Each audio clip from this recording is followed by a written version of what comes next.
نحمده ونستعينه ونستغفره ونؤمن به ونتوكل عليه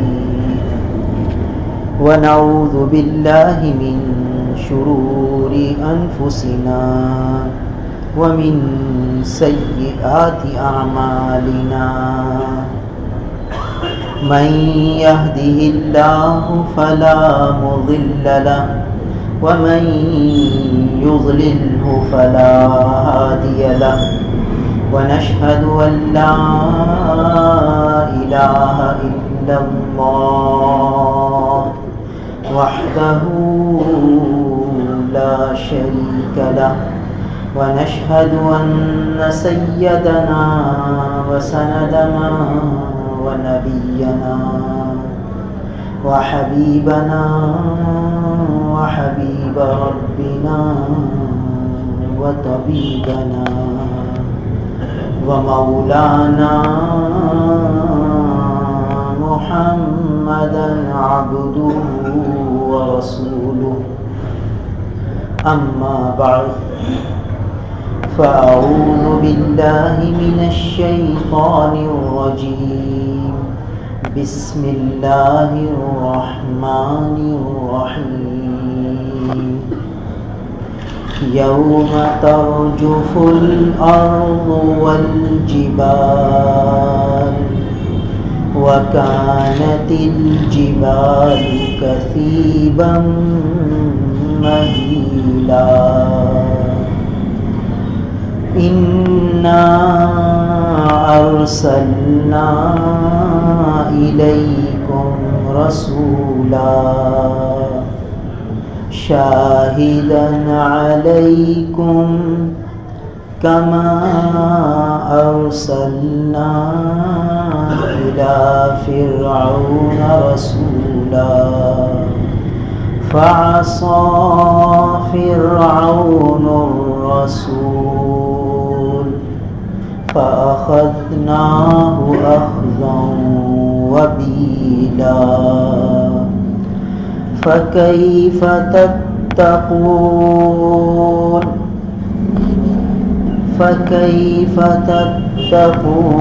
إن كفرتم يوما يجعل الولدان شيبا السماء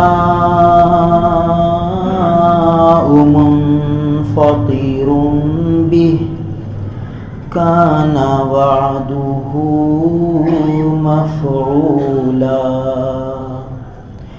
إن هذه تذكرة فمن شاء اتخذ إلى ربه سبيلا صدق الله مولانا العظيم. میرے محترم بزرگوں اور عزیز بھائیوں، یہ سورہ مزمل کا خلاصہ چل رہا ہے۔ گزشتہ آیتوں میں جہنم کے کچھ مناظر کا تذکرہ تھا، اور آج کی ان آیات مبارکہ میں قیامت کے کچھ مناظر کا تذکرہ ہے۔ یہ بات بتلائی تھی کہ یہ سورہ مزمل ابتدائی زمانے کی صورتوں میں سے ہے، اور ابتدائی زمانے کی صورتوں میں زیادہ تر قیامت کا منظر، جنت اور دوزخ کے مناظر کا تذکرہ ہے، احکامات کم ہیں۔ مگر اس سورہ مزمل میں شروع کے اندر 7 حکم بیان ہوئے، 7 احکامات کا بیان ہوا، اور پھر کچھ تذکرہ جنت کا دوزخ کا آیا، اور اب قیامت کا مناظر کا تذکرہ ہو رہا ہے۔ اشارہ اسی طرف ہے کہ احکامات پر عمل کا جذبہ کب بیدار ہوگا؟ جب ہر وقت آخرت کے مناظر کا استحضار ہوگا، آخرت کے مناظر کا دھیان ہوگا، جب آخرت کا منظر سامنے ہوگا تو عمل کی طرف رغبت ہو، اور آخرت کا منظر سامنے نہیں ہوگا تو پھر آدمی عمل سے دور ہوتا چلا جائے۔ ایک صحابی حضور اکرم صلی اللہ علیہ وسلم کے پاس تشریف لائے اور عرض کی کہ اللہ کے رسول صلی اللہ علیہ وسلم، میرے پاس غلام ہیں۔ اس زمانے میں غلاموں کا دور ہوتا تھا، ایک ایک آدمی کے پاس کئی غلام ہوتے تھے جو ان کی خدمت کرتے تھے۔ تو فرمایا کہ اللہ کے رسول، یہ غلام میرے مجھ سے جھوٹ بولتے ہیں، میرا مال چوری کر لیتے ہیں، مجھے تنگ کرتے ہیں، مجھے ستاتے ہیں۔ پھر میں اس کے جواب میں ان کو مارتا ہوں، برا بھلا کہتا ہوں، گالم گلوچ بھی کر لیتا ہوں۔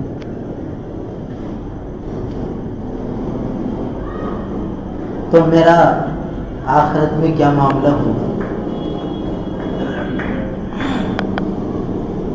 دیکھیے،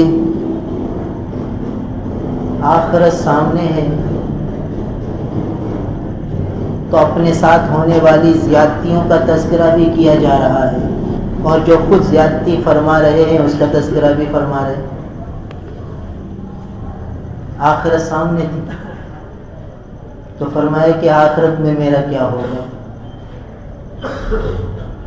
قیامت میں میرے ساتھ کیا معاملہ ہوگا۔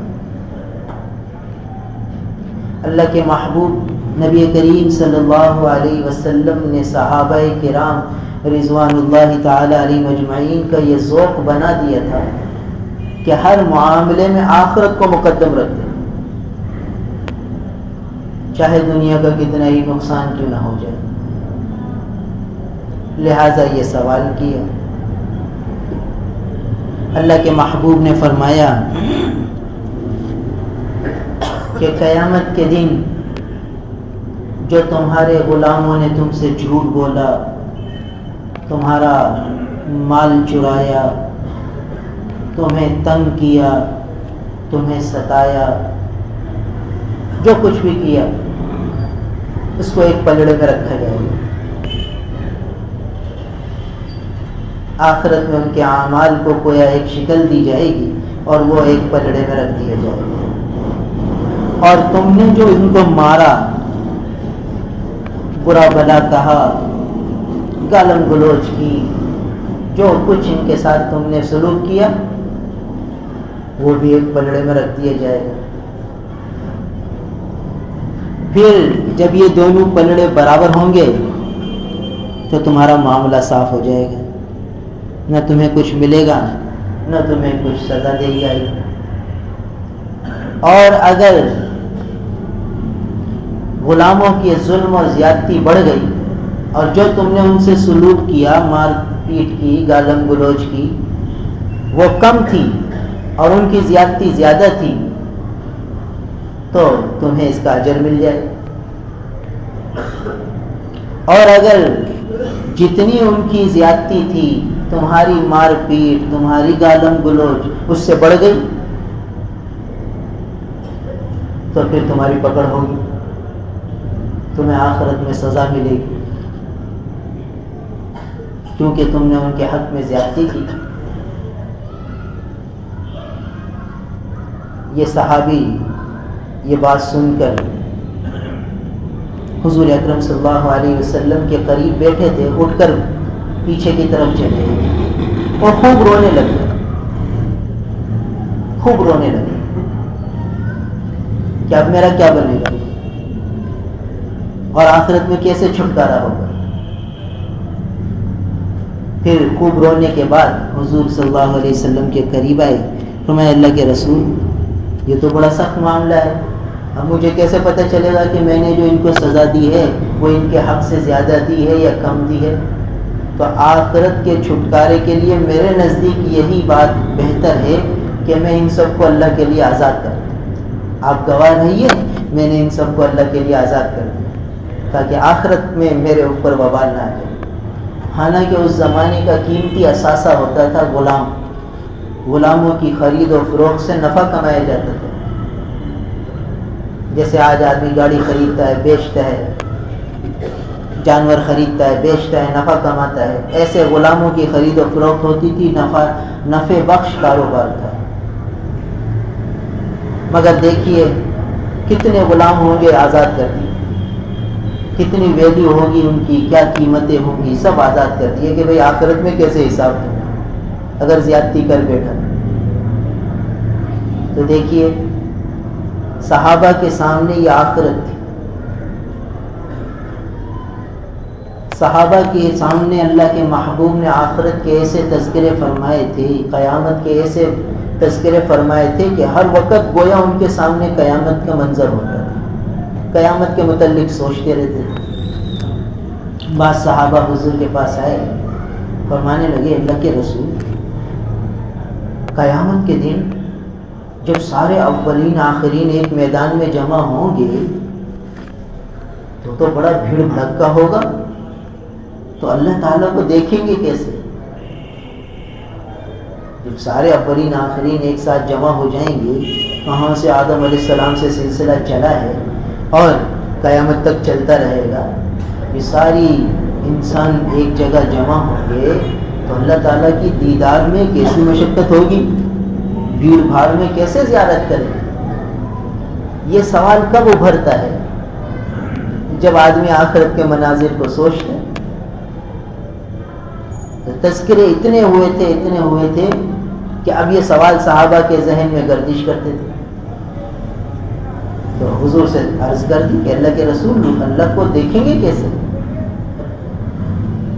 اللہ کے محبوب نبی کریم صلی اللہ علیہ وسلم نے عجیب مثال دی، صحابہ کے فہم اور ذہن کو سامنے رکھتے ہوئے ایسی آسان اور واضح مثال دی کہ مسئلہ ہی آسان کر دیا۔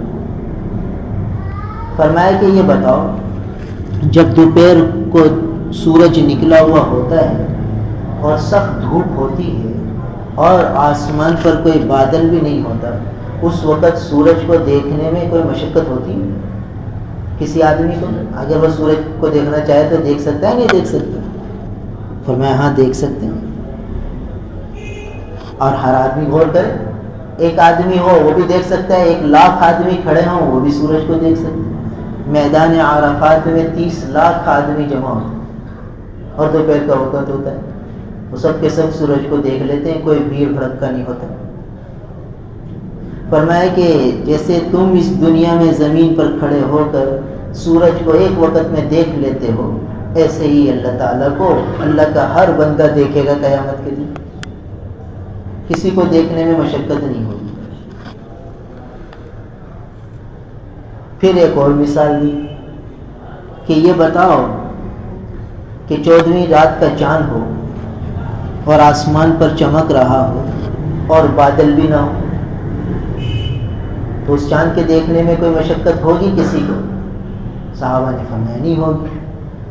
فرمایا کہ بس ایسے ہی تم اپنے رب کو قیامت کے دن دیکھو۔ یہ تو سوال کا جواب تھا۔ حضور اکرم صلی اللہ علیہ وسلم صحابہ کرام رضوان اللہ تعالی علیہم اجمعین کو اعمال پہ لگاتے تھے، صرف معلومات ہی معلومات نہیں ہوتی تھی، عمل کے جذبے سے جذبہ ان میں بیدار فرماتے تھے۔ تو سوال کے جواب کے بعد کچھ اور باتیں بھی قیامت ہی سے متعلق ارشاد فرماتے جن کا تعلق عمل سے تھا۔ فرمایا کہ قیامت کے دن ایک آدمی کو اللہ تعالیٰ کے بارگاہ میں لایا جائے گا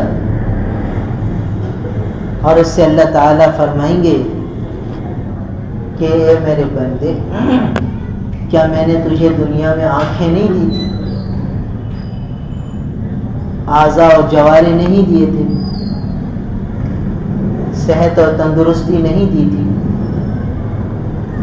وہ کہے گا ہاں اے اللہ آپ نے سب دیے۔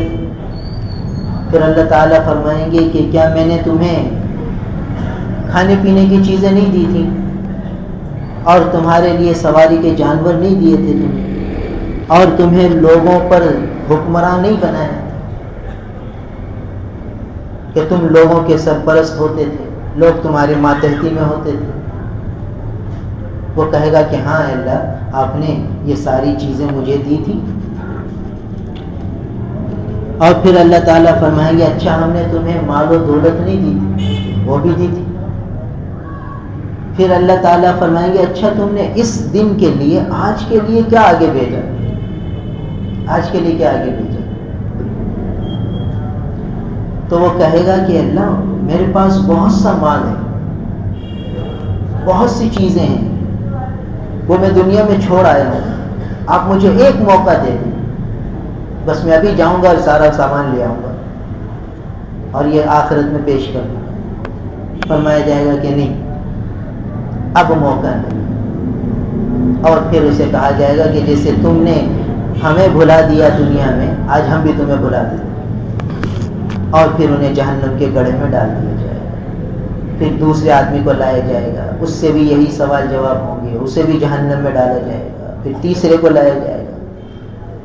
ایک چوتھا آدمی وہ کہے گا کہ اللہ میں نے نمازیں بھی پڑھی ہیں، روزے بھی رکھے ہیں، صدقے خیرات بھی کیے ہیں، اور آپ کی اطاعت میں میں نے ساری زندگی گزاری ہے.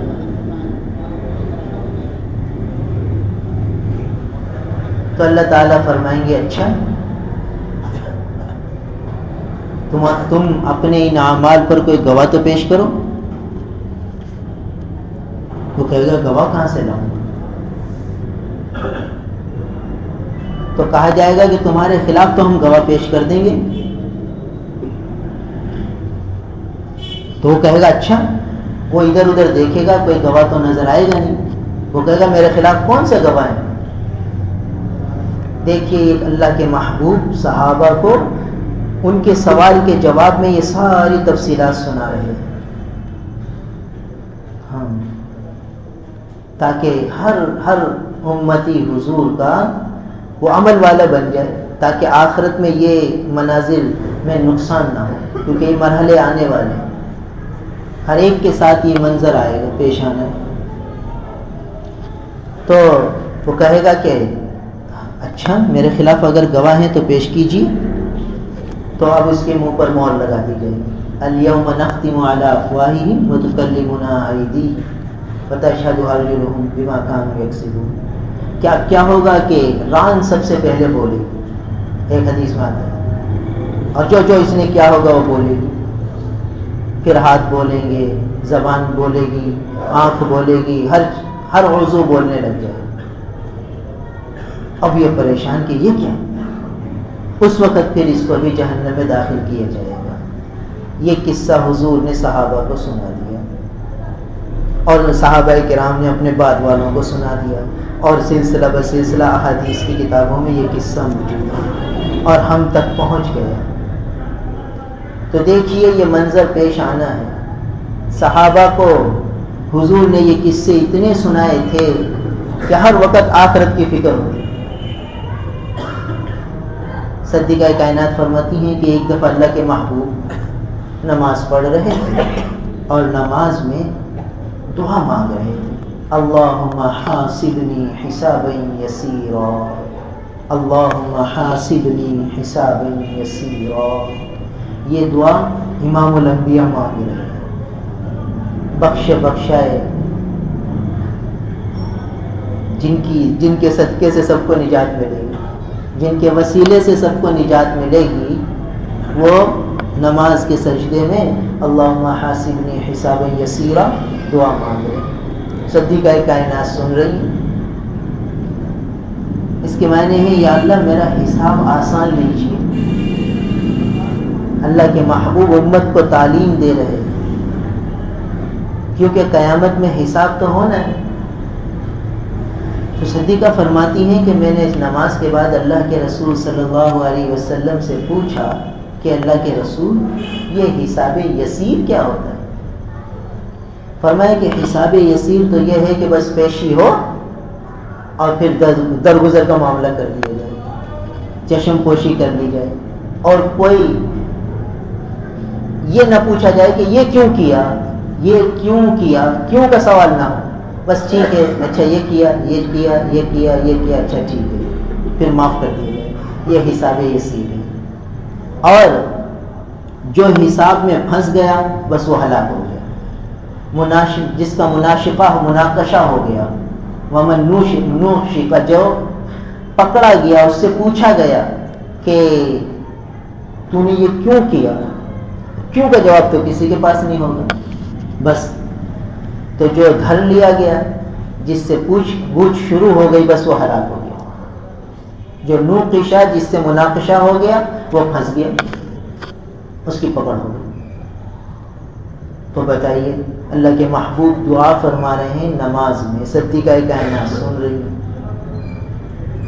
تو اتنا ذوق آخرت کا بنایا تھا، یہ سب مناظر پیش آنے ہیں، تو آج قیامت کے تذکرے ختم ہو گئے، مرنے کے بعد کے تذکرے ختم ہو گئے، جس کی وجہ سے ہم گناہوں میں آگے بڑھتے جا رہے ہیں، بے تحاشا گناہ ہو جاتے ہیں، اور اس امید پر ہو جاتے ہیں کہ یار بس اللہ غفور الرحیم ہے، اللہ معاف کر دے، یعنی آخرت سامنے نہیں ہے، اس لیے گناہ پر جرأت ہو رہی ہے۔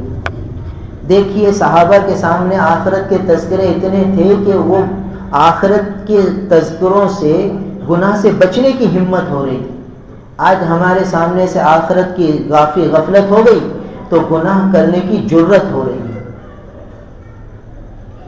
گناہ پر جرأت کر جاتے ہیں، اور وہ گناہ سے بچنے کی ہمت کر جاتے تھے، آخرت کے تذکرے کی وجہ سے گناہ سے بچنے کی ہمت کر جاتے تھے اور گناہ سے بچ جاتے تھے، اور ہم آخرت سے غافل ہونے کی وجہ سے گناہ پر جرأت کر جاتے ہیں، اور جرأت کر کے کر جاتے ہیں، یہ ذہن میں ہی نہیں ہے کہ کل کیا معاملہ ہو۔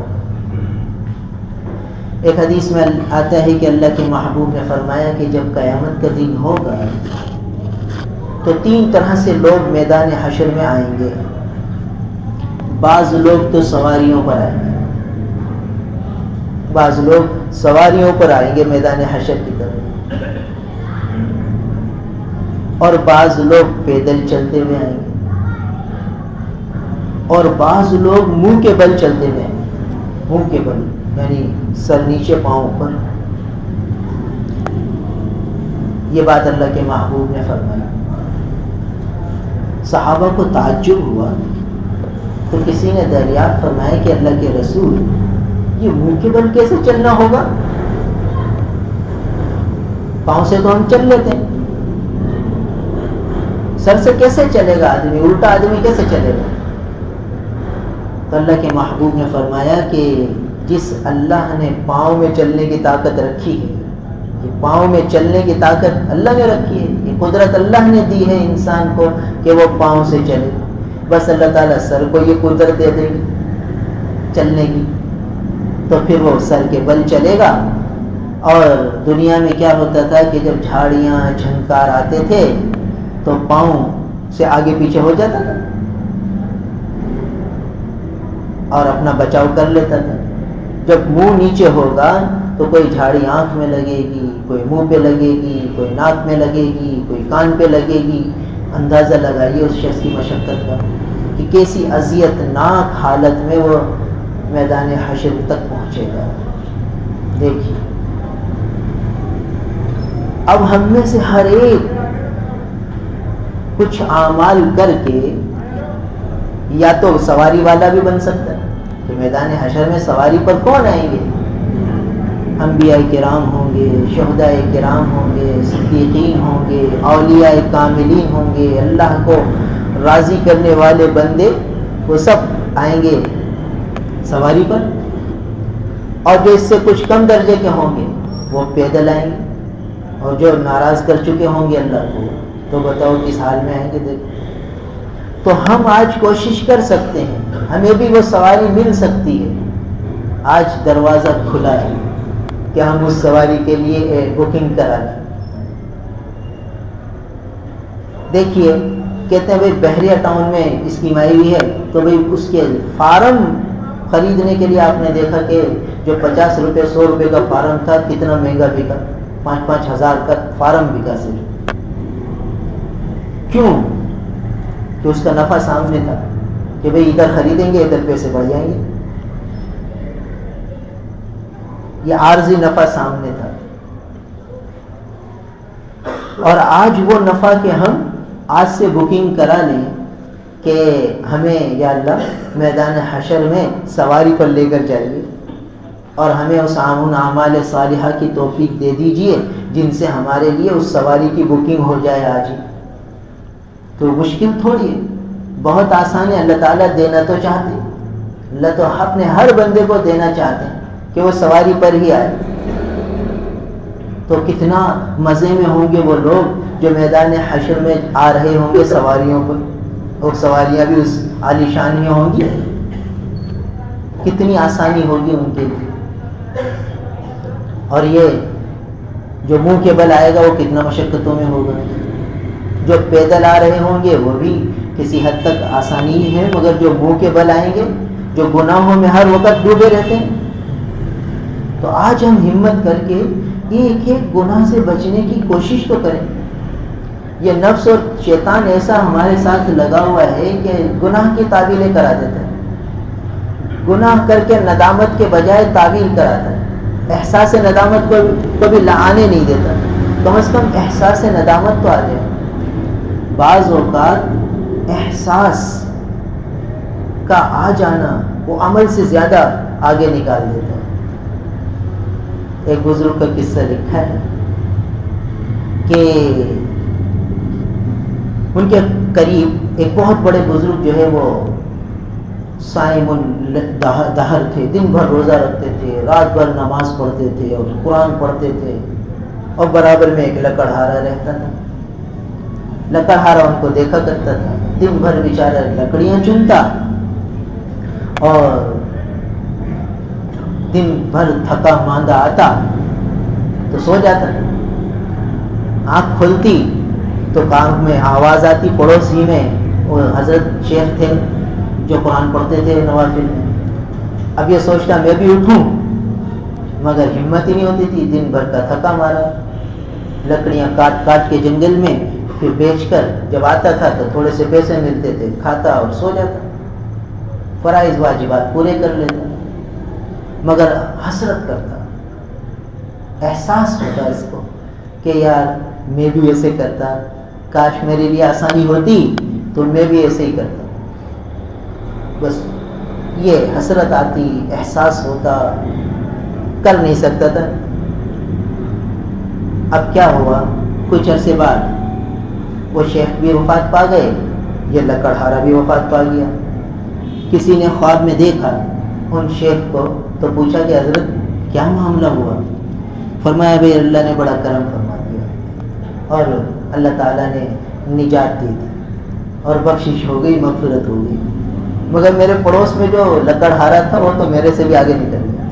اس کو تو مجھ سے زیادہ اعزاز و اکرام مل گیا، مجھ سے زیادہ اعزاز و اکرام مل گیا. دیکھیے عمل نہیں کیا تھا، احساس تھا. اس احساس نے اس کو ان شیخ سے بھی آگے نکال دیا. ایک حدیث میں قصہ لکھا ہے کہ صحابہ کرام رضوان اللہ تعالی علیہم اجمعین حضور اکرم صلی اللہ علیہ وسلم کے پاس کھڑے ہوئے تھے تو ایک دبلا پتلا آدمی نکلا. بعض آدمی ذرا زیادہ محنت کر لیتے ہیں تو جسم گل جاتا ہے. تو محنت تو کا مزدور قسم کا آدمی تھا کہ مزدوری کر کر کے بیچارہ بالکل دبلا ہو چکا تھا. وہ سامنے سے گزر گیا تو بعض صحابہ نے فرمایا کہ کاش یہ آدمی اللہ کے دین کے لیے مجاہدے کرتا، جہاد میں مجاہدے کر کے ایسا دبلا ہوتا تو کتنا اچھا ہوتا. اللہ کے دین کی محنت میں اور جہاد فی سبیل اللہ میں یہ محنت کر کے ایسا دبلا ہوتا تو کتنا اچھا ہوتا. یہ جملہ کہہ دیا. اللہ کے محبوب نبی کریم صلی اللہ علیہ وسلم نے یہ جملہ سنا تو عجیب بات ارشاد فرمایا کہ ہو سکتا ہے کہ یہ آدمی محنت مزدوری اس لیے کر رہا ہو تاکہ اپنے بوڑھے ماں باپ کو کی خدمت کر سکے؟ اگر یہ اس لیے محنت مزدوری کر رہا ہے تاکہ ماں باپ کو سہولت ہو جائے، بڑھاپے میں ان کے لیے آسانی ہو جائے، تو یہ فی سبیل اللہ ہے، یہ اللہ کے راستے میں ہے۔ گویا بظاہر یہ دنیا کی مزدوری کر رہا ہے، مگر اس کا جذبہ یہ ہے کہ میں اس آمدنی سے اپنے ماں باپ کو سہولت، آسانی، راحت پہنچاؤں، تو فرمایا یہ فی سبیل اللہ ہے۔ دیکھیے وہاں بھی صحابی، یہ مزدور بھی صحابی اور اللہ کے رسول کی مجلس۔ پھر دوسری بات اللہ کے محبوب نے ارشاد فرمائی کہ ہو سکتا ہے یہ آدمی اس لیے مزدوری کر رہا ہے تاکہ اپنے بیوی بچوں کو اتنا نفع دے دے کہ وہ فقر و فاقے سے بچ جائیں اور لوگوں کے سامنے ہاتھ پھیلانے سے بچ جائیں۔ اس جذبے سے یہ بیچارہ محنت کر رہا ہے۔ اگر اس نیت سے کر رہا ہے تو یہ بھی فی سبیل اللہ ہے، یہ بھی اللہ کے راستے میں۔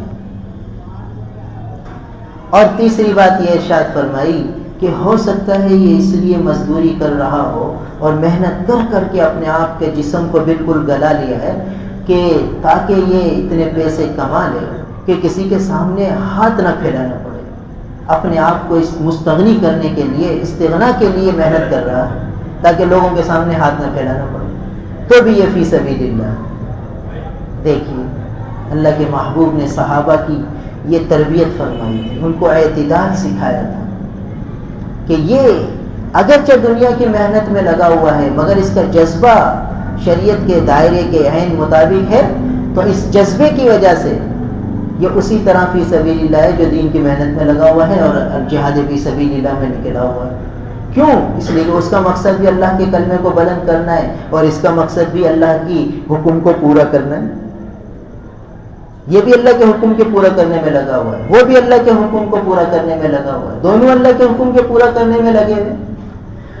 تو وہ جو لکڑہارا تھا وہ عمل نہ کر سکا، نہ روزے رکھ سکا، نہ رات کی نوافل پڑھ سکا، احساس تھا۔ احساس کیا تھا کہ کاش مجھے بھی وقت ملتا، میرے پاس بھی آسانی ہوتی تو میں بھی ایسے ہی کرتا۔ تو آج نفس و شیطان ہمیں اس احساس سے بھی محروم کر رہے ہیں۔ ندامت کا احساس نہیں ہوتا بلکہ تعویل ہو جاتی ہے، جو گناہ ہو گیا بس اس کی تعویل کر لی، ارے بھائی کیا کریں، ماحول ایسا ہے، بھائی بچ نہیں سکتے، کیا کریں، اللہ تعالیٰ کو ہمارے دل کے حال معلوم ہے۔ کیا دل کے حال معلوم ہے؟ دل کے حالت کے اثرات جسم پہ ظاہر ہوتے ہیں اور جسم پھر وہ بتاتا ہے کہ اس کو کتنی ندامت ہے۔ دیکھیے ایک آدمی کا بچہ بیمار ہو اور ہاسپٹل میں ایڈمٹ ہو اور اللہ بچائے وہ بالکل جو ہے نا ایمرجنسی میں ہو، اب اس کو زبردستی دعوت میں لے کر آ جائے کہ بھائی تم دعوت میں آ جاؤ، تمہارے گہرے دوست کا ولیمہ ہے اس میں آ جاؤ، اور زبردستی اسے دوست لے کر آ گئے کہ بھائی آدھے گھنٹے کے لیے بس کھانا کھا کے چلے جانا۔ اب ہاسپٹل میں اس کا کوئی کام تو نہیں ہے نا، وہ تو ایمرجنسی وارڈ میں ہے اور ڈاکٹروں کی زیر نگہداشت ہے، اس کو تو صرف باہر کھڑا ہونا ہے، یہ بچے کے ساتھ کچھ کرتا نہیں پا رہا۔ اب اس کا دل بہلانے کے لیے ساتھی اس کو کہ چلو بھائی ذرا یہ آ جائے دعوت میں، تو بتائیے یہ دعوت میں مزے سے کھا سکے گا؟ کیوں؟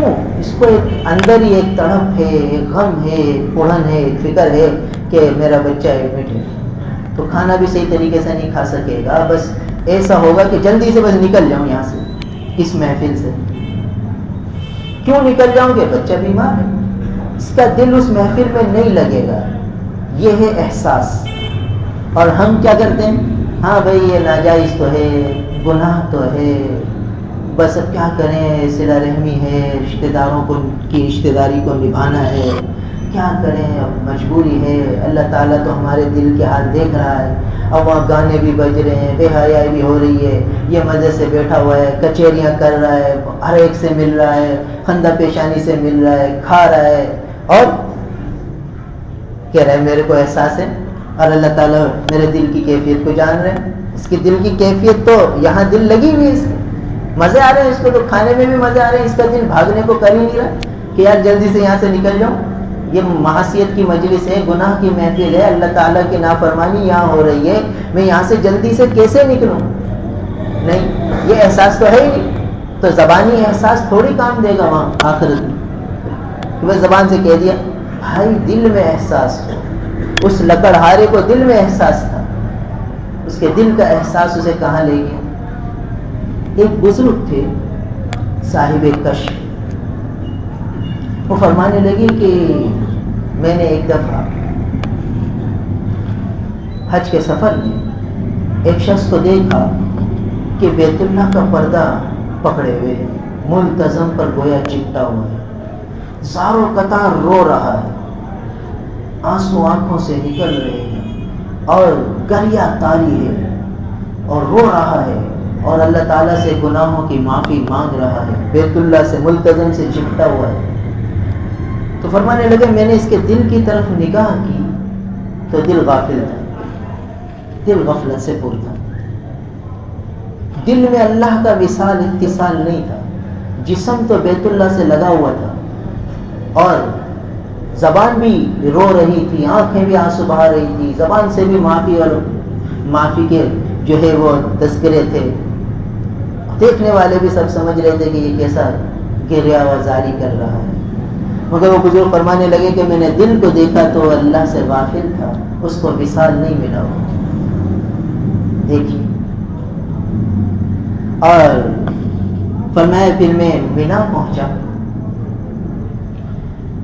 تو میں نے ایک تاجر کو دیکھا وہاں تجارت میں لگا ہوا تھا. اب مینا میں جو بیچنے والے لوگ ہوتے ہیں ان کے پاس اتنا رش ہوتا ہے، 30 لاکھ کا مجمع ہے میدان مینا میں، ہر ایک کو کچھ نہ کچھ سامان خریدنا ہوتا ہے، تو بیچنے والے کم ہوتے ہیں، خریدنے والے زیادہ ہوتے ہیں، تو رش ہوتا ہے. بہت دیر میں خریدنے والے کو باری ملتی ہے خریدنے کی، اور بیچنے والا مشغول ہی ہوتا ہے، اس کو دے رہا ہے، اس کو پیسے دے رہا ہے، اس سے سامان لے رہا ہے، اس سے سامان دے کر پیسے لے رہا ہے، اتنا مشغول ہوتا ہے. جو میدان مینا گئے ہیں وہ دیکھتے ہیں وہاں کے تجار کو. تو بزرگ فرمانے لگے کہ میں نے وہاں کے ایک تاجر کو دیکھا کہ رش لگا ہوا ہے اور سامان باندھ باندھ کے دے رہا ہے، پیسے لے رہا ہے اور مشغول ہے دنیا کے اندر، مگر دل اس کا اللہ کی یاد سے غافل نہیں. دل کا اللہ سے اتصال ہے، دل میں وصال موجود ہے. دیکھیے، تو دل اللہ سے اس کا جڑا ہوا ہے مگر ظاہر میں دنیا میں لگا ہوا ہے. میدان مینا میں تجارت کر رہا ہے، میدان مینا میں جہاں سب اللہ کے اطاعت اور ذکر اور اذکار میں لگے ہوئے ہیں وہاں یہ تجارت کر رہا ہے، اور تجارت میں بھی اس کا دل اللہ سے لگا ہوا ہے، اور وہ بیت اللہ کا میں ملتزم پہ چمٹا ہوا رو بھی رہا ہے اور اس کا دل غافل ہے. دیکھیے، تو یہ اس کو صحیح کرنا پڑے گا. دل کو ہمیں اپنا جائزہ لینا ہے کہ اس میں کتنی ندامت آ رہی ہے، اس میں کتنا احساس جاگ رہا ہے. اس میں احساس جاگے گا تو خود بخود گناہوں سے بچنے کا داعیہ پیدا ہوگا کہ کیسے بچوں، اس گناہ سے کیسے بچوں. آ کے پوچھے گا، مسائل پوچھے گا. اس میں جب آ جاتا ہے نا تب، جب اس میں نہیں آتی بات تو بالکل اس میں آنے کی دیر ہے. کچھ دنوں پہلے وہ غصب کے احکام ایک کتاب تقسیم ہوئی تھی، تو اس میں ایک قصہ تھا کہ ایک نوجوان پٹارو کالج میں پڑھتا تھا، اور وہ اس زمانے میں اس نے بہت سی دکاندار کے ساتھ غفلت گڑبڑ کی تھی اور سامان لے لیا تھا، پیسے نہیں دیے تھے. پھر ہم نے ایک قصہ سنایا تھا کہ بھئی وہ جو ہے جب توبہ کی توفیق ملی تو معلومات کرتے کرتے لطیف آباد اس کے گھر پہنچا. اس کے گھر سے پھر اس فون کیا، وہ پتہ چلا وہ تو کینیڈا چلا گیا ہے. پھر کینیڈا فون کیا، اس نے معاف کر دیا. اب یہ قصہ کتاب میں تھا، کتاب تو سب نے پڑھی. ایک نوجوان میرے پاس آیا، وہ کتاب کچھ دن پہلے. وہ نوجوان کہنے لگا کہ میں نے وہ قصہ پڑھا اور میرے ساتھ میں نے یہ کام کر لیے. اب میں کیسے صاحب حق کو حق پہنچاؤں؟ میں دے تو سکتا ہوں یہ حق، اتنے پیسے میں نے اٹھا لیے تھے، اب یہ پیسے میں دے سکتا ہوں، مگر کیسے دوں، کیا کروں، اب طبیعت بے چین۔ یہ ہے احساس جو بیدار ہو رہا ہے کہ اب میں حقوق کی ادائیگی کیسے کروں، جو غفلت ہو چکی اس کو کیسے اس کی تلافی کروں۔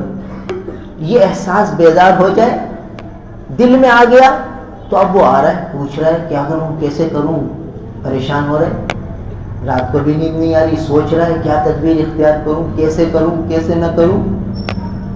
پھر تدبیر بتائی گئی، یوں کر لو، یوں کر لو، یوں کر لو، اور سارے صاحب حقوق سے معافی طلبی کر کے آ کے بتایا کہ اب دل میں سکون آ گیا، اب سکون آ گیا۔ دیکھیے احساس آ گیا تو عمل آ گیا، احساس نہیں تو عمل ہی نہیں۔ پھر کہا بھائی اللہ غفور رحیم ہے، ٹھیک ہے۔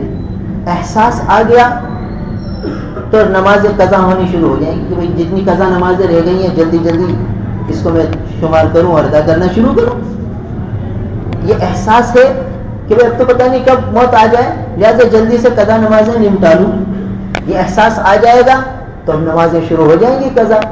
اور یہ احساس نہیں آیا تو اللہ غفور الرحیم ہے، اللہ معاف کرنے والا، بھائی یہ باتیں کرتے رہیں گے کیونکہ احساس تو ہے نہیں، دل میں تو آئی نہیں بات۔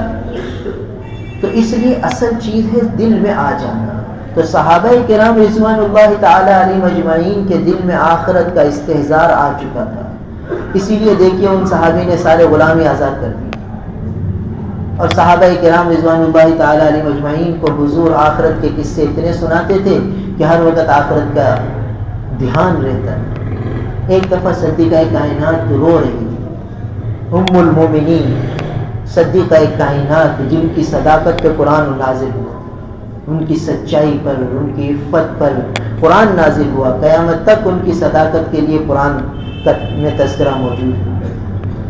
وہ رو رہی ہیں، اللہ کے محبوب نے فرمایا کہ کیوں رو رہی ہوں؟ کہنے لگی جہنم یاد آ گئی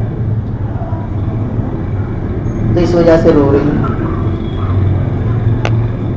ان کے سامنے تذکرے تھے تو جہنم یاد آ کے ام المومنین بھی رو رہی۔ پھر عجیب سوال کیا اللہ کے محبوب سے کہ اللہ کے رسول، قیامت کے دن آپ اپنے گھر والوں کو یاد رکھیں گے؟ دیکھیے حضور کی ساتھ زندگی گزارنے والی حضور کی محبوبہ، وہ حضور سے پوچھ رہی ہیں کہ آپ اپنے گھر والوں کو قیامت کے دن یاد رکھیں گے؟ اللہ کے محبوب گھر والوں کو بھی عمل پر ڈالا کرتے تھے، شافع محشر ہیں، شافع روز جزا ہیں، اہل کبائر کی بھی شفاعت فرمائیں گے۔ یہ تو ام المومنین ہیں، یہ تو جو ہے زوجہ محترمہ ہیں، یہ تو ساری زندگی کی رفیقہ حیات ہیں، حضور کو راحت پہنچانے والی، حضور کو کی مسرت کا ذریعہ بننے والی۔ تو حضور فرماتے ہیں کہ میں اہل کبائر کی شفاعت کروں گا۔ حضور نے ایک جگہ یہ فرمایا کہ جو کبیرہ گناہ کرنے والے ہیں ان کی بھی شفاعت کروں گا۔ ایسے شفیق، ایسے مہربان، مگر گھر والوں کا ذوق کیا بنا رہے ہیں؟ وہاں یہ فرما دیا اس سوال کے جواب میں کہ اللہ کے رسول آپ گھر والوں کو یاد رکھیں گے قیامت کے دن؟ فرمایا کہ 3 مقام ایسے ہیں جہاں کوئی کسی کو یاد نہیں رکھے گا۔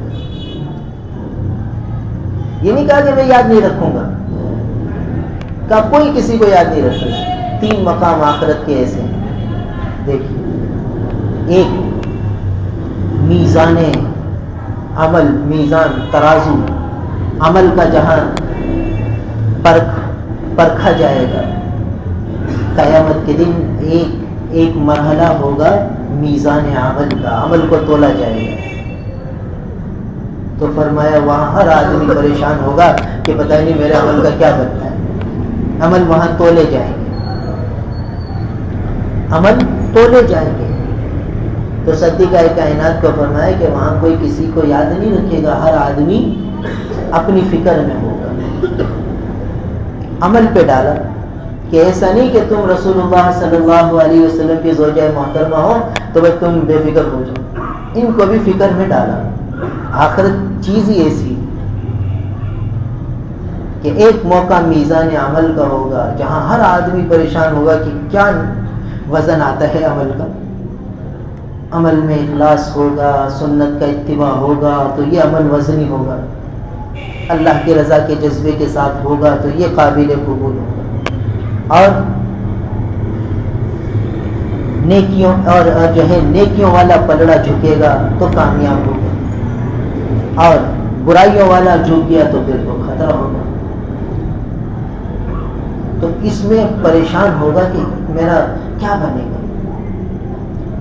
اور دوسرا موقع اعمال نامہ ملنے کا وقت، کہ سیدھے ہاتھ میں ملتا ہے یا الٹے ہاتھ میں ملتا ہے. ہر آدمی پریشانی میں ہوگا کہ ایک مرحلہ میدان حشر کا یہ ہے، اعمال کا ملنا، اعمال نامے کا ملنا، کہ کہاں ملے گا، سیدھے ہاتھ میں کہ الٹے ہاتھ میں. آدمی پریشانی میں گھرا ہوا تو کوئی کسی کو یاد نہیں کرے گا. اور ایک مرحلہ پل صراط کا ہوگا، ہر آدمی وہاں پریشانی میں ہوگا کہ بھئی یہ کیسے پار کرنا. تو دیکھیے اللہ کے محبوب نے ام المومنین کو بھی عمل کی طرف ڈالا کہ دیکھو اس دن کے لیے تیاری کر لیں. تو ہم میں سے ہر ایک اپنا اپنا جائزہ لے، اس دن کی ہم کتنی تیاری کر چکے ہیں. وہ دن آنے والا یقینی طور پر آئے گا. اور ایک روایت میں آتا ہے اللہ کے محبوب نے اتنے تذکرے فرمائے ہیں جنت، دوزخ، قیامت، قبر، حشر کہ احادیث کی کتابوں میں مستقل ابواب قائم ہیں، چیپٹر قائم ہیں کہ قیامت کا چیپٹر، دوزخ کا چیپٹر، اور جو ہے جنت کا چیپٹر، میزان عمل، میزان اور جو ہے پل صراط اور حوض کوثر، مستقل ابواب قائم کر کے پھر ان کے ذیل میں احادیث مبارکہ جو اللہ کے محبوب کے مبارک فرامین ہیں ان کو جمع فرمایا ہے محدثین نے. تو یہ جو ابواب اتنا اللہ کے محبوب نے آخرت کو بیان فرمایا کہ ہر شخص آخرت کی تیاری میں کے لیے فکر مند ہوتا کہ بھئی یہ دن آنے والا ہے تو میں اس کی کیسے تیاری کروں. تو ایک حدیث میں آتا ہے کہ جو قیامت کا دن ہوگا، بہت ایک روایت میں بڑی تفصیل آئی کہ قیامت کب قائم ہوگی، کیسے قائم ہوگی. تو اس میں مختصر یہ بتایا کہ دجال کا خروج ہوگا قرب قیامت میں. علامات کبریٰ، احادیث مبارکہ میں قیامت کی بڑی بڑی نشانیاں آئی ہیں. ان میں سے ایک یہ ہوگی کہ دجال کا خروج ہوگا. جب یہ نکلے گا تو بس اللہ حفاظت فرمائے. اس کے فتنے سے پناہ کی دعا حضور نے سکھائی.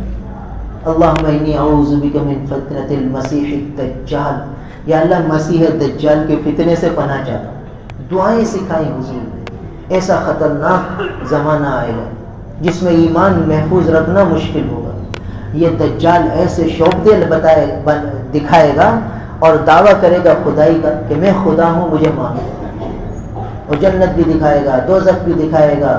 جو اس کو مانے گا اس کے پاس فراوانی، وسعتیں، خوشحالیاں آ جائیں گی. تو لوگ کہیں گے دیکھو جو اس کو مانتا ہے، جو اس کو خدا مانتا ہے، دیکھو اس کے گھر میں وسعت آ رہی ہے، خوشحالی آ رہی ہے، فراوانی آ رہی ہے. دیکھو اللہ کا شکر ہے، دیکھو کتنی فراوانی آ رہی ہے. یہی خدا ہے، یہی اللہ ہے. اور دیکھو جو اس کو نہیں مان رہا، دیکھو اس کا بیڑا غرق ہو رہا ہے، وہ ہلاک ہو رہا ہے، پریشان ہو رہا ہے، تباہیاں، پریشانیاں، مشکلیں اس میں آ رہا ہے. تو دیکھیے ایمان خطرے میں پڑ جائے گا. اسی لیے اللہ کے محبوب نے فرمایا کہ سورہ کہف جمعے کے دن ضرور پڑھے. سورہ کہف، تو جو سورہ کہف پڑھے گا اللہ تعالیٰ اس کو مسیح دجال کے فتنے سے محفوظ رکھے. اور اللہ کے محبوب فرماتے ہیں کہ میں اس شخص کو جانتا ہوں جس کا مفہوم ہے کہ وہ دجال کو نہیں مانے گا. دجال کہے گا کہ مجھے رب مان لے، میں خدا ہوں.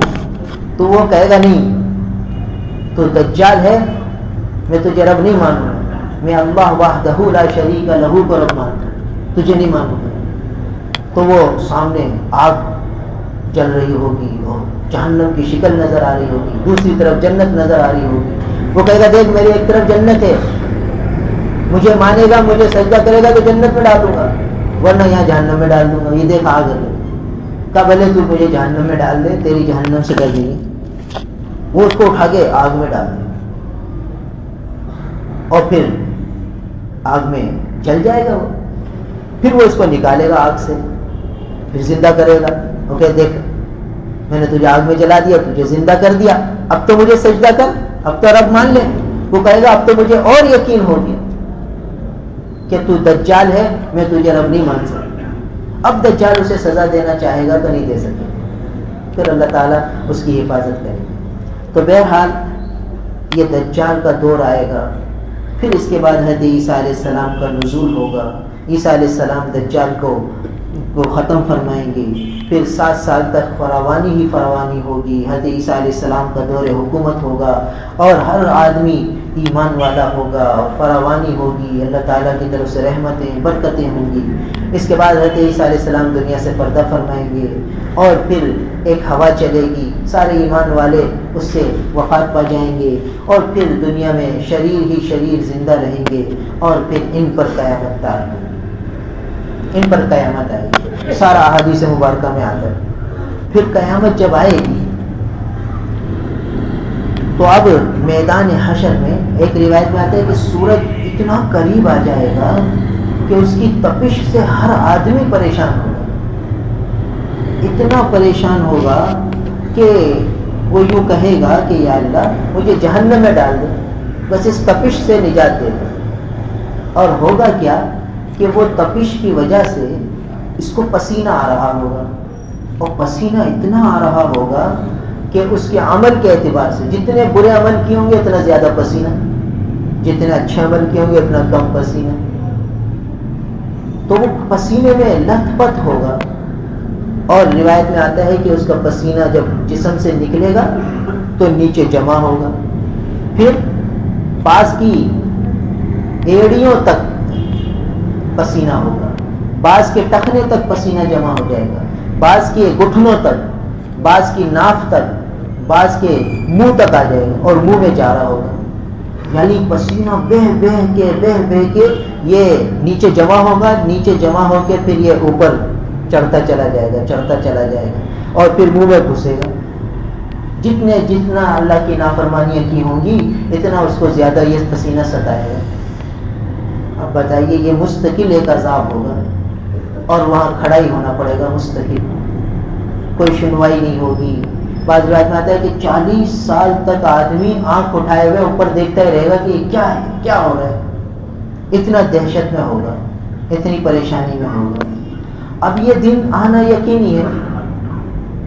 اس دن میں بعض لوگ روایت میں آتے ہیں کہ وہ سونے کی کرسی پر ہوں گے، بیٹھے ہوں گے اور بادل ان پر سایہ فگن ہوگا۔ دیکھیے ایسے بھی ہوں گے اللہ کے نیک بندے، وہ آج ہم اپنی کرسی بک کرا سکتے ہیں بھائی، اور وہ بادل آج ہمارے لیے بکنگ جاری ہے۔ بس تھوڑی سی ہمت کرنی ہے، گناہوں سے بچنے کی کوشش اور نیکیوں کی طرف رغبت، گناہوں سے بچنے کا اہتمام اور نیکیوں کی طرف آگے بڑھنے کی ہمت، تھوڑی تھوڑی کوشش میں کریں گے، اللہ سے دعائیں مانگیں گے، اللہ تعالیٰ آسان فرما دیں گے۔ اور بھی کچھ حالات ہیں قیامت کے، انشاءاللہ اگلے ہفتے بات ہوگی۔ اللہ تعالیٰ ہم سب کو عمل کی توفیق عطا فرمائے۔ الحمدللہ رب العالمین والعاقبۃ للمتقین والصلاة والسلام علی رسولہ محمد وآلہ واصحابہ اجمعین۔ نستغفر اللہ ونتوب الیہ، نستغفر اللہ ونتوب الیہ، نستغفر اللہ ونتوب الیہ۔ اللہم حاسبنی حسابا یسیرا، اللہم حاسبنی حسابا یسیرا، اللہم حاسبنی حسابا یسیرا، اللہم حاسبنی حسابا یسیرا، اللہم حاسبنی حسابا یسیرا، اللہم حاسبنی حسابا یسیرا، اللہم حاسبنی حسابا یسیرا۔ یا اللہ ہمارے دل غفلتوں سے بھرے ہوئے، دعا کی شکل میں بھی دل غافل ہے، ہمارا بھی وہی حال ہے۔ اس بیت اللہ سے چمٹے ہوئے شخص کی حالت تھی کہ ظاہراً تو رو رہا مگر دل آپ سے غافل۔ یا اللہ ہماری بھی یہی حالت ہے، دل گناہوں سے اتنا سیاہ ہو چکا ہے کہ آپ سے مانگنے کی لذت سے ہم محروم ہو گئے، سجدے کی لذت سے محروم ہو گئے، آپ کی اطاعت میں جو مزہ ہے اس سے بھی ہم محروم ہو گئے۔ آپ کی نافرمانی تو یا اللہ زہر ہے، آگ ہے، یا اللہ یہ آگ اور زہر نہیں لگتی، یہ تو ہمیں میٹھے لگتے ہیں۔ بڑی آسانی سے ہم گناہ کر لیتے ہیں اور پھر اس پر تعویل کر لیتے ہیں، یا اللہ ہمارا کیا بنے گا۔ آقا نبی کریم صلی اللہ علیہ وسلم کے مبارک فرامین وہ بھی ایسے ہی کانوں سے گزر جاتے ہیں، دل میں نہ احساس ہے نہ کوئی کیفیات ہے، غفلت ہی میں دن گزر رہے ہیں، راتیں گزر رہی ہیں۔ یا اللہ اسی حال میں موت آ گئی تو ہمارا کیا بنے گا؟ تو ہم ان لوگوں میں ہوں گے جو منہ کے بل میدان حشر میں جمع ہوں گے۔ یا اللہ ہم ایسی حالت سے پناہ چاہتے، یا اللہ ہم تو سواری پر سوار ہو کر میدان حشر میں آنا چاہتے ہیں۔ آپ اپنے فضل و کرم سے ہمیں ان اعمال صالحہ کی توفیق دے دیجیے جن سے آپ خوش ہو جائیں اور آپ راضی ہو جائیں، اور ہمارے لیے وہ سواری متعین فرما دیں، مقدر فرما دیں۔ یا اللہ محروم نہ فرمائیے، منہ کے بل کی حاضری سے ہماری حفاظت فرما دیجیے۔ یا اللہ سے ہماری حفاظت فرما دیجیے، ہماری اولادوں کی، ہمارے دوست احباب کی، ہماری بہنوں کی، والدین کی، عزیز و اقارب کی، سب کی حفاظت فرما دیجیے۔ یا اللہ سب کی حفاظت فرما دیجیے، اپنا کرم فرما دیجیے، اپنا فضل فرما دیجیے۔ یا اللہ صحابہ کے قلوب کو آپ ہی نے تو یا اللہ اپنی جانب مائل فرمایا تھا، ان کے قلوب میں احساس آپ ہی نے تو پیدا فرمایا تھا، اولیاء کاملین کے قلوب میں بھی احساس آپ ہی تو ڈالتے ہیں۔ ہم غفلتوں میں ڈوبے ہوا کو یا اللہ یہ احساس آپ ہی نصیب فرما دیجیے، اپنے فضل سے نصیب فرما دیجیے، اپنے کرم سے نصیب فرما دیجیے، آخرت کا استحضار نصیب فرما دیجیے، مرنے کے بعد کی زندگی کی فکر نصیب فرما دیجیے، مرنے سے پہلے مرنے کی تیاری نصیب فرما دیجیے۔ یا اللہ اپنا کرم فرما دیجیے، اپنا فضل فرما دیجیے، قدم قدم پر ہماری دستگیری فرما دیجیے، ہماری تربیت فرما دیجیے، ہماری اصلاح فرما دیجیے، ہمیں ایک لمحے بھی نفس و شیطان کے حوالے نہ کیجیے۔ آپ کے محبوب نے یہ دعا تعلیم فرمائی ہے، اللہم حاسبنی حسابا یسیرا۔ یا اللہ ہمارے حق میں اپنے محبوب کی یہ دعا قبول فرما لیجیے، حساب یسیر ہمارے لے لیجیے، بلکہ بلا حساب کتاب ہمیں اپنی جنت میں داخل فرما دیجیے۔ یا اللہ اس وقت تک موت نہ دیجیے جب تک آپ راضی نہ ہوں، اس حال میں موت آئے کہ آپ بھی راضی ہوں، آپ کے حبیب بھی راضی ہوں، ہمارے ذمے نہ حقوق اللہ میں سے کوئی حق ہو نہ حقوق العباد میں سے کوئی حق ہو۔ ہمیں پاک صاف کر کے اپنے پاس بلا لیجیے، یا اللہ پاک صاف کر کے اپنے پاس بلا لیجیے، اپنا کرم فرما دیجیے، اپنا فضل فرما دیجیے، دنیا آخرت کی ہر قسم کی خیریں بھلائیاں ہمیں نصیب فرما دیجیے، ہر قسم کے شرور سے، فتون سے، آفات سے، بلیات سے ہماری حفاظت فرما دیجیے۔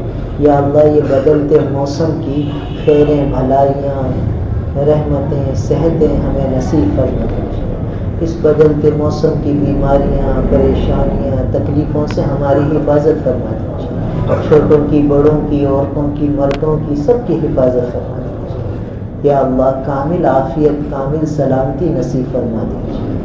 یا اللہ ہم یہاں جڑ جاتے ہیں، جمع ہو جاتے ہیں، کچھ سننا سنانا ہو جاتا ہے، ان سب کو آپ کی بارگاہ میں قبول فرما لیجیے، آپ کے قرب کا ذریعہ بنا دیجیے، آپ کی رضا کا ذریعہ بنا دیجیے، آپ کے محبوب نبی کریم صلی اللہ علیہ وسلم کی شفاعت کے ملنے کا ذریعہ بنا دیجیے، حضور صلی اللہ علیہ وسلم پر کروڑوں رحمتیں نازل فرما دیجیے، ہمیں حضور پر کثرت سے درود شریف پڑھنے والوں میں شامل فرما دیجیے۔ یا اللہ جب فہرست بن رہی ہو کہ میرے محبوب پر کون کثرت سے درود پڑھتا ہے، اس فہرست میں ہمارا بھی نام لکھ لیجیے، ہمیں اس سعادت سے محروم نہ فرمائیے۔ یا اللہ اس سعادت سے محروم نہ فرمائیے۔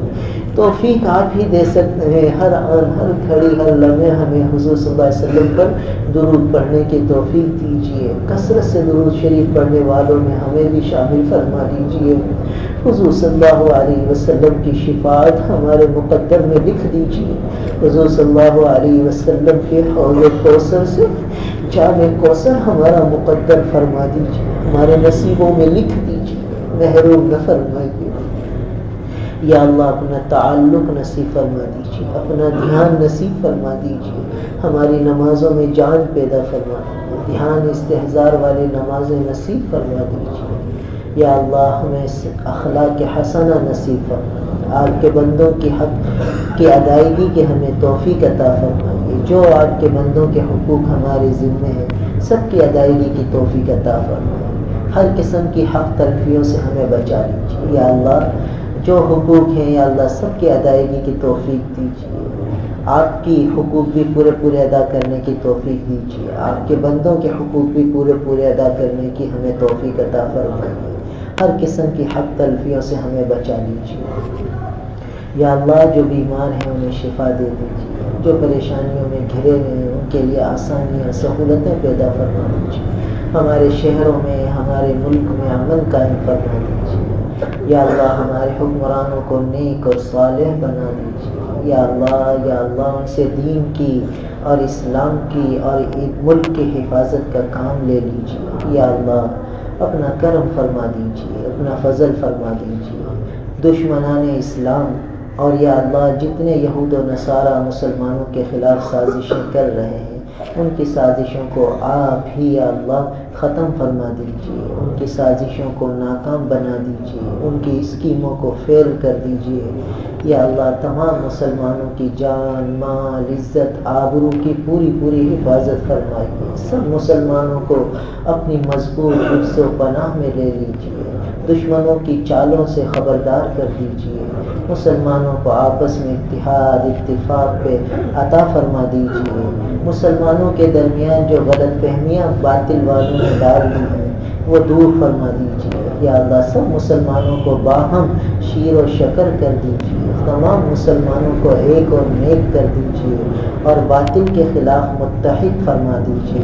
یا اللہ آج باطل نے ایسی سازشیں کی ہیں کہ مسلمانوں کو آپس میں بھڑا دیا اور لڑا دیا ہے، آپ ہی نظر رحمت ڈال لیجیے، کرم کی نگاہ ڈال لیجیے، آپ کے محبوب کی یہ پیاری لاڈلی امت ہے، یا اللہ اس پر اپنی نظر شفقت ڈال دیجیے اور مسلمانوں کو باہم اتحاد پیدا فرما دیجیے، ان کی آپس کی غلط فہمیاں دور فرما دیجیے، ان کو باہم شیر و شکر فرما دیجیے، ان کی غلط فہمیاں دور فرما کر ان کو متحد فرما کر باطل والوں کی سازشیں انہی کے ذریعے ختم فرما دیجیے اور ان کو باطل کے خلاف اس سے یا اللہ سینہ سپر فرما دیجیے، ان کی مدد اور نصرت فرمائیے اور باطل کی اسمی ٹیموں کو چالوں کو ناکام بنا دیجیے، مدد فرما دیجیے۔ نستغفر اللہ و نتوب الیک۔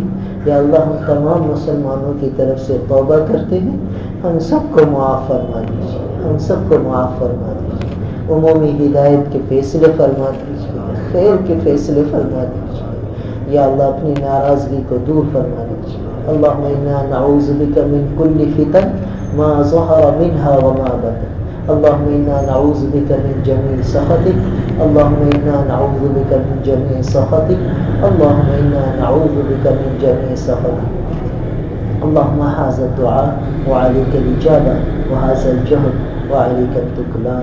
یا اللہ ہماری دعاؤں کو اپنے محبوب نبی کریم صلی اللہ علیہ وسلم کے وسیلے سے قبول فرما لیجیے، اولیاء کاملین کے طفیل قبول فرما لیجیے، اپنی رحمت کاملہ کے صدقے قبول فرما لیجیے۔ ربنا تقبل منا انك انت السميع العليم وتب علينا انك انت التواب الرحيم، وصلى الله تعالى على خير خلقه محمد وآله وأصحابه أجمعين، آمين برحمتك يا